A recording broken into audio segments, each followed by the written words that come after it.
നാം ഇങ്ങനെ കാണുന്നു, ദുഷ്ടൻ്റെ വീട്ടിൽ ഇനിയും അനീതിയുള്ള നിക്ഷേപങ്ങളും ശാപകരസ്ഥമായ കള്ളയളവും ഉണ്ടോ? കള്ളത്രാസും കള്ളപ്പടികൾ ഇട്ട സഞ്ചിയുമുള്ളവനെ ഞാൻ നിർമ്മലനായി എണ്ണുമോ എന്ന് കാണുന്നു. പ്രിയ ദൈവമക്കളെ, ഇവിടെ ദുഷ്ടൻ്റെ വീട്ടിൽ കള്ളത്രാസും കള്ളപ്പടികളും ഉണ്ട്.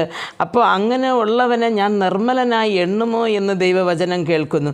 നാം ഇന്ന് ലോകത്ത് നാം നോക്കുമ്പോൾ എന്ത് വാങ്ങിയാലും അതിൽ മായം ചേർക്കുകയും അളവുകളിൽ വ്യത്യാസം വരുത്തുകയും ചെയ്യുകയാണ്.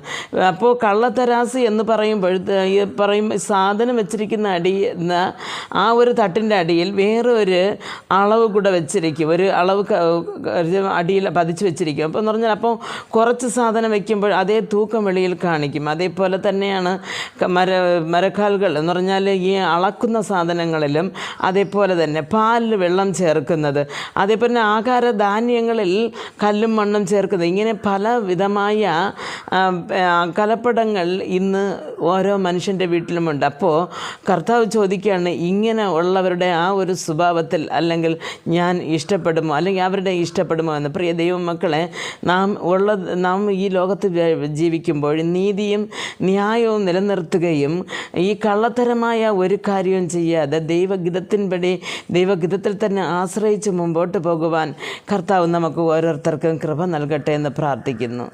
ആമേൻ.